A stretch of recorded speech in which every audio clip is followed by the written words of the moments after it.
মেদিনীপুর, খড়গপুর সদর, নারায়ণগড়, কেশিয়ারি, এগরা, দাঁতন, এই 7টা বিধানসভা কেন্দ্র নিয়ে মেদিনীপুর লোকসভা। এবং মেদিনীপুর লোকসভা কেন্দ্রের ইতিহাসের দিকে তাকালে 1952 থেকে 1977 টানা ছিল কংগ্রেসের দখলে, আবার 1996 থেকে 2009 টানা মেদিনীপুর লোকসভা কেন্দ্র বামেদের দখলে। কিন্তু 2009, 14 বা 19 মেদিনীপুর এক নতুন ইতিহাস তৈরি করেছে। তার কারণ 2009 বামেদের, 2014 তৃণমূল, 2019 বিজেপির দখলে।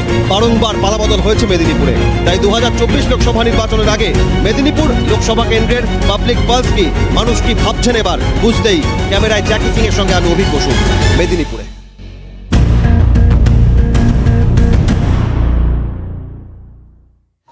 গরমের মধ্যে ভোটের হাওয়ায় সব মিলিয়ে কতটা গরম বেড়েছে মেদিনীপুরে? গরম তো খুবই এখন, এবং গরম দ্বিগুণ হয়ে গেছে আরো। সব মিলিয়ে কি আইসক্রিম খেয়ে শরীর ঠান্ডা? ঠান্ডা চলছে এখন। নেতারা, প্রার্থীরা তারা কি ঠান্ডা থাকছে? আইসক্রিম খেয়ে ঠান্ডা থাকুক, এত গরম। মেদিনীপুরের মাটিতে এই ভোটের হাওয়ায় কি বুঝছেন হাওয়াটা? হাওয়া যেমন হোক, লড়াই জমজমাটি হবে, কি হয় রেজাল্ট সেটাই দেখতেও চাই। মেদিনীপুরে তো বরাবরই দেখা গিয়েছে যে গত 3টে নির্বাচনে বারবার পালাবদল হয়েছে, কখনো তৃণমূল, কখনো সিপিএম, কখনো বিজেপি। তাহলে এবার কি মনে হচ্ছে, মানে এবারও পালা বদলই চাই। এবার কি হবে সেটা তো জনতার উপর নির্ভর করবে না, আমি একার মন্তব্য তো কিছু বলতে পারবো না। কারণ জনতা কি চাইছে, মানে রাজ্যে পালাবদল না কেন্দ্রে পালাবদল? কেন্দ্রে পালা বদল আমার মনে হয় কিছু হবে না, রাজ্যে পালা বদলটাই আসল দরকার। কি বিক্রি করা হয় এই দোকানে? পান বিক্রি হয়। আর মেদিনীপুরের ভোটের হাওয়া, আবার একটা লোকসভা ভোট, কি চাইছো, কি বলবে? আমরা যে কাজ করবে ভালো তার হয়ে তাকেই দেবো, বাকিদের কি বলবে? চলে যান। বিক্রি করো পান, আর যারা কাজ না করবে তারা চলে যান। চায়ের দোকানে অনেক মানুষের ভিড় দেখছি। ভোটের হাওয়া এখন মেদিনীপুরে ঠিক কেমন চলছে? ভোটের বাতাস জমে গেছে, হাওয়া প্রচুর। এখানে আমাদের তো তৃণমূলের সব হাওয়া, এখানে সবাই দিদির দিকে সবাই। দোকানের সামনে কি চায় পে চর্চা চলছে? হ্যাঁ, দোকানের সামনেই চায়ের চর্চা চলে, সবাই রাজনীতি নেতারা আসেন, চা খান। গরম চায় চুমুক দিচ্ছেন। এই গরমের মধ্যে চায়ের গরম, সব মিলিয়ে ভোটের গরম, হাওয়াটা কেমন মেদিনীপুরে?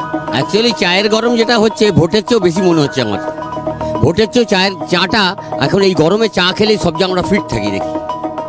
আর নেতারা ফিট থাকছেন কিভাবে? মানুষের কাছে প্রতিশ্রুতি দিয়ে প্রচার করে খালি? নেতাদের কথা বলতে পারবো না, তবে সাধারণ মানুষ এই চায়ে চুমুক দিয়ে অনেকটা নিজেদের স্বস্তিতে এবং নিজেদেরকে সুস্থ রেখেছে। এই চা, শরবত এইসব খেয়েই নিজেদেরকে চালিয়ে দিচ্ছে এখন। এই ভোটে জেতার পর সাংসদদের দায়িত্ব থাকে এলাকার মানুষের পরিষেবা দেওয়া, তাদের ভালো রাখা, সুস্থ রাখা। কাজটা কি হয় মেদিনীপুরে? কিছুটা হয়েছে, একবারে যে হয়নি একথা বলবো না। কিছু কিছু কাজ হচ্ছে, আগামী দিনেও হয়তো হবে, কিছু কাজ হবে, সেটা আশা রাখছি। যেই আসুন, যে পার্টির তরফ থেকে আসুন, হয়তো মেদিনীপুরবাসীকে খুব একটা তারা প্রতারিত করবেন না, মেদিনীপুরবাসী হয়তো উপেক্ষিত খুব একটা হবে না, এইরকম আশা রাখতে পারি। আশাবাদী মানুষ আমরা। 2009 দেখলাম মেদিনীপুর বামেদের দখলে, 2014 তৃণমূল, 2019 আবার বিজেপি। এই 5 বছর অন্তর অন্তর পরিবর্তন, এই রহস্যটা কি মেদিনীপুরে? আমাদের মেদিনীপুরে আমি এইটা চাই যে এই 5 বছর অন্তর অন্তর চেঞ্জ হওয়া দরকার আছে। তাহলে যেই পার্টি আসুক, যেই তৃণমূল আসুক, বিজেপি আসুক, যে 5 বছর মতো চেঞ্জ করলে সেই পার্টিটা অন্তত 2-3 বছর সে ভালো কাজ করবে, এইটুকু আমি আশা রাখি। লড়াইটা কাদের সঙ্গে কাদের মেদিনীপুরে? লড়াইটা দেখুন, জানেন তো নিশ্চয়ই, বিজেপি তৃণমূল তো চলছেই, এবং এর মধ্যে সিপিএমও আছেন।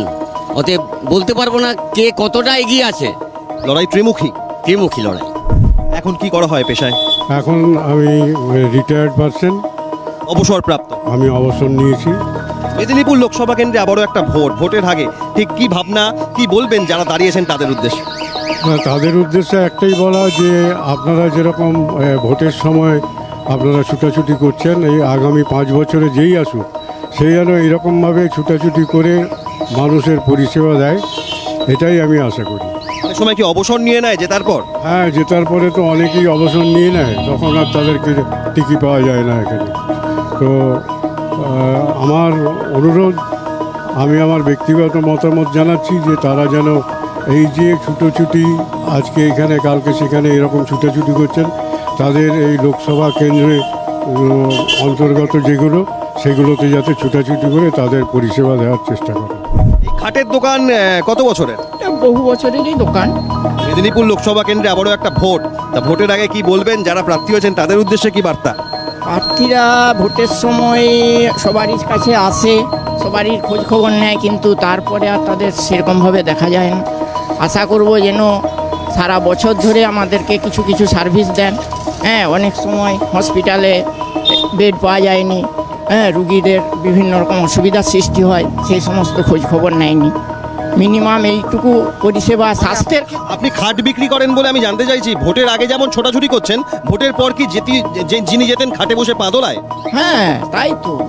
তাদের তো আর টিকি পাওয়া যায় না, তাদের আর সময় হয় না আসার জন্যে, তারা তাদের নিজেদের কাজেই ব্যস্ত থাকেন, আমাদের পরিষেবা দেওয়ার দরকার হয় না। ভোট আসছে মেদিনীপুর লোকসভা কেন্দ্রে, ভোটের আগে কি বার্তা দেবেন? ভোটের আগে বার্তা রাখিয়েছে এইভাবে, যেভাবে মহিলা প্রার্থীগুলো ঘাম ঝরাচ্ছে ভোটের আগে, ভোটের পরেও যেন সেভাবে ঘামটা ঝরায়।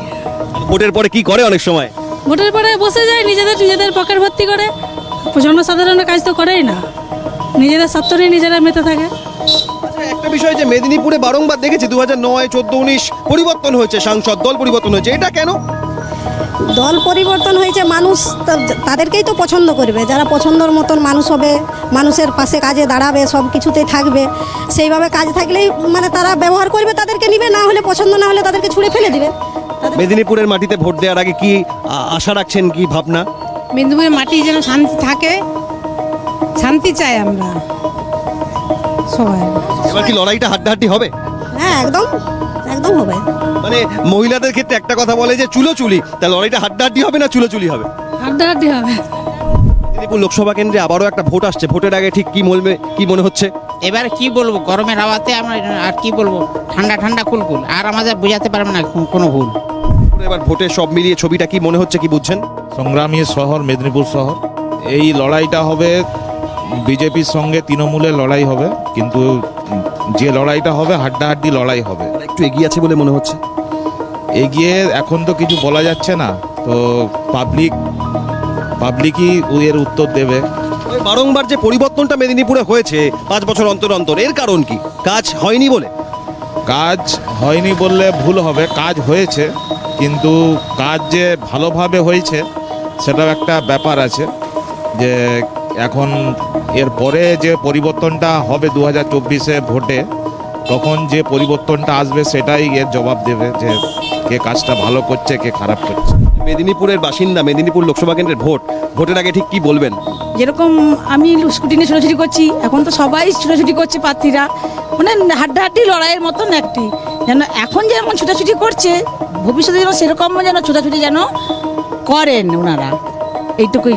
দুজনেই মহিলা প্রার্থী দেখা যাচ্ছে দু দলের, সেই মহিলাদের মধ্যে মানুষের হয়ে কাজ করার তাগিদ রয়েছে, তার মধ্যে কি মনে হচ্ছে, বা একদম জমাটি লড়াই? একদম হাড্ডাহাড্ডি লড়াই, জমাটি লড়াই একদম। ভোটের হাওয়ায় কি বুঝছেন মেদিনীপুরের মাটিতে এবার? দেখুন, দুজনেই তো নারী শক্তি, সে যে দুটো দল বিজেপি তৃণমূল দুজনেই নারী শক্তি দাঁড়িয়েছেন, এবং দুজনের মধ্যে একটা হাড্ডাহাড্ডি লড়াই হবে। আমি এখান থেকে জানতে চাইবো, আপনার দোকানের সামনে চিকেন ললিপপ দেখানো লেখা রয়েছে, একটা বিক্রি হচ্ছে, তা ললিপপ দেখানো হচ্ছে ভোটের আগে, ভোটের পর কেড়ে নেওয়া হবে এরকম কিছু? সেটা তো মানুষ বলবে, জনগণ বলবে। লোকসভা নির্বাচন মেদিনীপুরে, কি বলবেন? অগ্নিমিত্রা হচ্ছে দাঁড়িয়েছে একজন, এই গরমে আগুনের কথা কেউ ভাবে নাকি, দেখা যাক। আর আরেকজন? আমি বলছি এখানে জুন দাঁড়িয়েছে, আমাদের মে মাসে ভোট, দেখা যাক মানে মে মাসে জুনের কথা ভাবে কিনা? কথা ভাবে কিনা, মে মাস তো তাই ভাজি জুনের কথা ভাবে কিনা। গত 15 বছরে ভিন রাজ্য কেরলের ছবি দেখা গিয়েছে মেদিনীপুরে, তার কারণ 9, 14, 19 পরপর তিনবারই পরিবর্তন, 3 দলের হাতে গিয়েছে মেদিনীপুর লোকসভা কেন্দ্র। তাই 24-এর ভোটের আগে মানুষ বলছেন লড়াই হবে হাড্ডাহাড্ডি, আর 2 নারী শক্তি 2 দলের প্রার্থী হয়েছেন এখনো পর্যন্ত। তাই এখান থেকে দাঁড়িয়ে মানুষের ভাবনা বিচার, মেদিনীপুরের মাটিতে এবার ভোটদান এক নতুন সমীকরণে হবে, এমনটাই তাদের বক্তব্যে উঠে আসছে। পাবলিক পালস নিয়ে মেদিনীপুর থেকে ক্যামেরায় জ্যাকি সিং এর সঙ্গে অভিক বসু, ক্যালকাটা নিউজ।